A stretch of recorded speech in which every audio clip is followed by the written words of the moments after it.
A JBS, que surgiu, que virou a potência com o Lula na presidência, ela, além de ser uma potência na carne, que vai ser beneficiada se a isenção da sambiquira passar e das carnes de terceira, ela comprou uma empresa de energia elétrica, né? Ela comprou essa empresa de energia elétrica, chamava-se Âmbar. E é uma empresa que ela tinha uma dívida de 1 bilhão, se não me engano, alguma coisa em torno disso. Aí, alguns dias depois de comprar, o governo federal, através do Ministério de Minas e Energia, soltou uma MP que perdoava esse 1 bilhão 2 dias depois e repassava esse 1 bilhão para o povo, né? O povo, saleiro entupido no povo. Aí o ministro foi a público e falou, foi sem querer querendo. A medida já estava pronta, a gente só publicou 2 dias depois. Foi uma coincidência. Aí o Estadão hoje revelou que, coincidência, 17 vezes,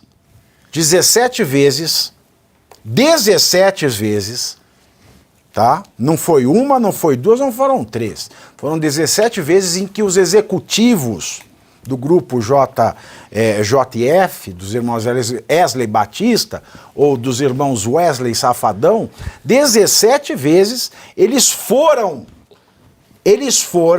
fora da agenda oficial fazer uma visitinha de arerê, um hobby com você, lá no Ministério de Minas e Energia, que o ministro falou que foi sem querer querendo. Aí a gente tá discutindo o Bolsonaro, né, a semana inteira. Você abre o Globo, a página do Globo, só dá Bolsonaro joia, Ó, lavagem de dinheiro, ó, peculato. Porque peculato é se desviar dinheiro público para si próprio ou para um amiguinho. Aí a gente tá falando de joias que nunca foram patrimônio público. Ó, peculato de 6,8 milhão. Isso aí não é peculato de 1 bilhão, não, Bruno? É, total. Só para finalizar, por isso que eu acho que é super importante o que a Geise coloca, essa batalha cultural da coisa, porque enquanto se discute isso que você está falando, Bolsonaro daqui e de lá, o verdadeiro problema está passando debaixo dos nossos olhos e ninguém vê. Enquanto você começa a repassar esse prejuízo de 150 milhões de reais todos os meses para a conta de energia das pessoas que estão com dificuldade de comprar um pão, por mais que falem que a inflação está 4%, está muito mais do que isso o pãozinho, quando você vai olhar individualmente os itens que você compra, tá passando tudo isso aqui debaixo da gente. E eu faço de novo, eu sou um tanto quanto crítico, no geral, sem coletivizar, que eu não gosto de coletivização, a elite brasileira. Porque no fundo, quando sobra um privilégio para você, você aceita, você pede. Então quando você pede uma tributação menor para o teu setor, você está fazendo com que essa alíquota seja, que nós não sabemos ainda dentro dessa reforma tributária maluca, nós não sabemos qual será a alíquota que a gente vai ter que pagar, provavelmente a mais alta do mundo, superando a Hungria, que tem 28,5% de IVA. Se não for 28,5%, 28%, 27%, vai ser mais ou menos isso, seremos um dos maiores do mundo. Menos para JBS. Menos para eles. Eles seguem com juros subsidiados e tudo mais. Não, então, tem multa, quanto mais a multa gente... anulada, aí tem esses gastos anulados, aí vai ter isenção. Essas multas, tudo isso tem que ser repassado via imposto, porque eles não vão deixar de arrecadar. Por que a gente já não faz o Brasil inteiro pagar, por exemplo, as contribuições previdenciárias da JBS? Exato. Então, isenta.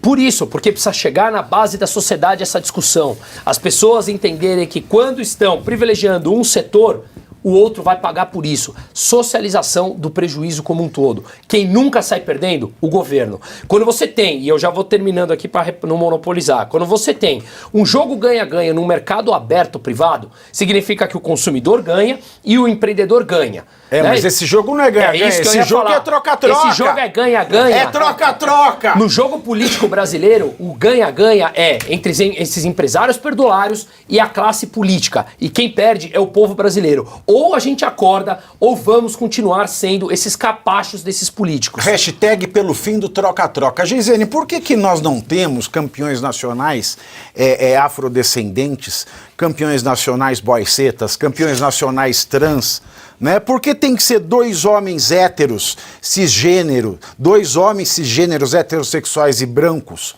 a serem campeões nacionais? Isso não é racismo do governo? É uma boa essa, hein? Racismo estrutural do governo. O que você acha dessa? Do racismo estrutural de campeões nacionais. Exatamente, é uma boa essa, né? O Bruno Musi, ele sempre traz aqui todos os dados que faz a gente ter toda a elucidação a respeito do caso, né? No bom português eles estão poupando dos ricos, porque os irmãos Wesley e Safadão não são pobres, vale ressaltar isso, e isso já contradiz...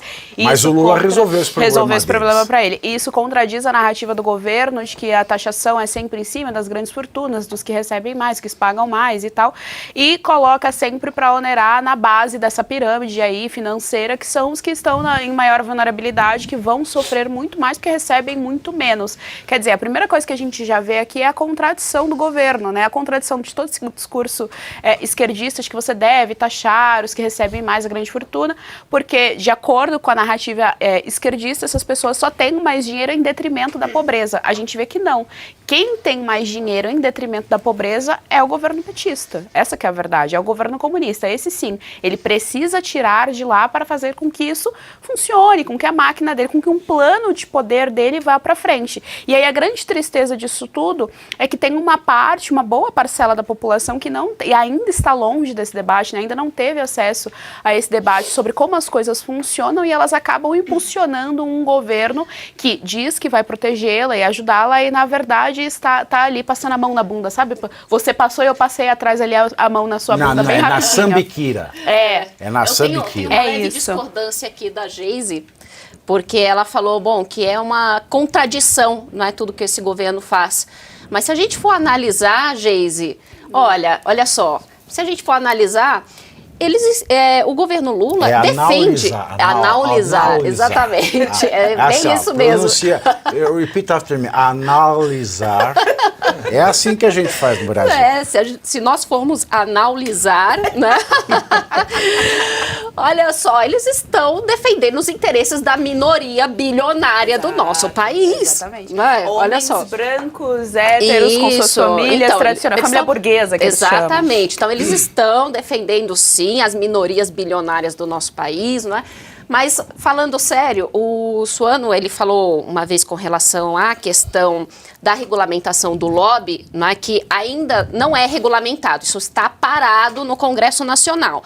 Portanto, nós temos aqui uma porta gigantesca, não é, que se abre para diversos delitos, mas porque nós não temos aqui... Mesmo que tivesse com essa polêmica do lobby, a reunião ela foi fora da agenda oficial. Não. Você já vê o interesse escuso por ser fora da agenda. Mas hoje isso é considerado lobby pelos lobistas, por boa parte, ainda é considerado porque não há nada que impeça que isso seja realizado. Portanto, eu concordo aqui com o Marcelo que sim, essa é uma questão que precisa avançar, mas você vê que toda vez que nós falamos de regulamentação para controlar as ações dos nossos representantes, isso fica parado. Isso não é importante, sabe? Toda vez que nós precisamos de regulamentos e de todo um arcabouço para que o nosso sistema seja mais transparente, não, isso aqui não precisa agora, não é importante para o nosso país, nem para a população. Professor Marcelo Suano, eu quero saber se não vai ter peculato. Isso já é peculato. Não vai ter peculato, porque é claro... O ministro de Minas e Energia, quando ele foi à imprensa falar que foi sem querer, querendo, a medida que perdoou não, né? Tirou do traseiro dos irmãos Wesley e colocou no traseiro do povo, né? A dívida que essa empresa de energia elétrica Âmbar tinha, quando ele faz isso, ele diz que foi sem querer, querendo. E agora a gente vê que 17 vezes os executivos do grupo foram ao seu ministério fora da agenda, tentando esconder. Não vai acontecer nada? A Polícia Federal vai continuar preocupada com carteira de vacinação? Eu vou falar um segredo que eu falo na sala de aula, e aproveitando que a Dani trouxe, que para mim é maravilhoso, porque explica uma série de elementos. Toda vez que um lobista quer fazer lobby no Brasil, como o lobby não é regulamentado, ele cria uma empresa de consultoria. Como ele tem uma empresa de consultoria, isso não é lobby, então ele está fazendo debates ou conversas e faz cafés da manhã, almoço, jantares e vai tomar uma pinguinha na esquina com as principais autoridades que são tomadoras de decisão. Então isso que ele está fazendo é o lobby feito por uma consultoria. Ah, mas ele é um representante de uma empresa, é um diretor. Quando uma empresa quer fazer lobby, ela não é uma consultoria, é uma indústria, o que quer que seja, ela cria um departamento de relações governamentais ou um departamento de relações institucionais. Aí o cara vai e fica indo 17 vezes para tomar café da manhã com um cara que é o tomador de decisão de última instância. Isso é lobby. Ora, é um lobby que resultou numa decisão desse tomador que acabou colocando para a sociedade brasileira os custos deveriam caber àquele indivíduo que está comprando uma atividade econômica para participar daquele elemento. O tomador, no caso, é o povo. Desculpa. O tomador, no caso, é o povo.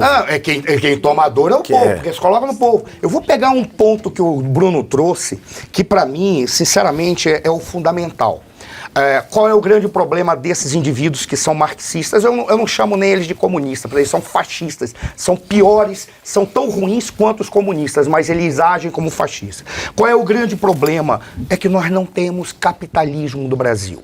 Nós não temos uma economia concorrencial, nós não temos o empreendedorismo, porque toda vez que você tenta abrir para o empreendedorismo, vem algo para impedir, para que o indivíduo quebre no máximo com 2 anos. O que nós temos é um grupo que faz um oligopólio ou um que é o monopolista do processo. Qual é a jogada que faz com que eles sejam mais fascistas do que comunistas? Porque o comunismo deixa muito claro, é tudo do Estado e o povo que se exploda. Como é que o fascista faz? Não, é uma hierarquia. O povo trabalha para garantir a grandeza da nação. Depois a gente divide tudo isso. Mas para funcionar economicamente, ele tem grupos econômicos que estão ao lado dele. E são grandiosos, porque são oligopólios ou são monopólios, eles trabalham em harmonia com o Estado. Não só grandiosos, como grandicíssimos.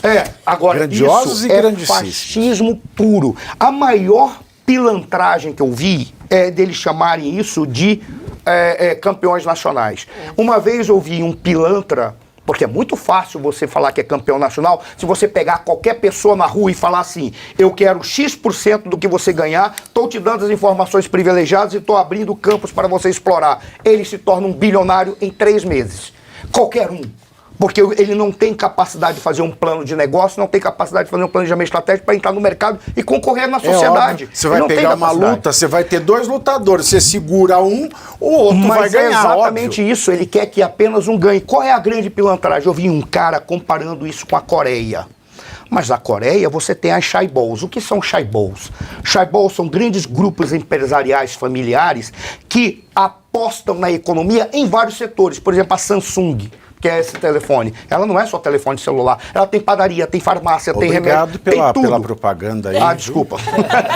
Samsung depois pague para a Oeste tudo aquilo que a Oeste merece. Que funciona, tá? É assim que funciona. Mas continuando. Quando você pega a Samsung, pega a Kia, sei lá o que é, todas. Na realidade, eles não são campeões nacionais. Eles são grupos econômicos que estão entrando no mercado para concorrer. Havia quase 62 chaebols concorrendo no livre mercado. E eles tentavam mostrar a sua competência. É diferente do que esses caras fazem quando eles chamam campeões nacionais. Por que eu tô falando isso? Porque eu já vi um pilantra tentando comparar isso com a Coreia do Sul. No Brasil, se a gente falando que é chaebol, a gente só pode dizer que isso é a bola da vergonha. Né? Essa é a grande verdade que acabou virando no Brasil.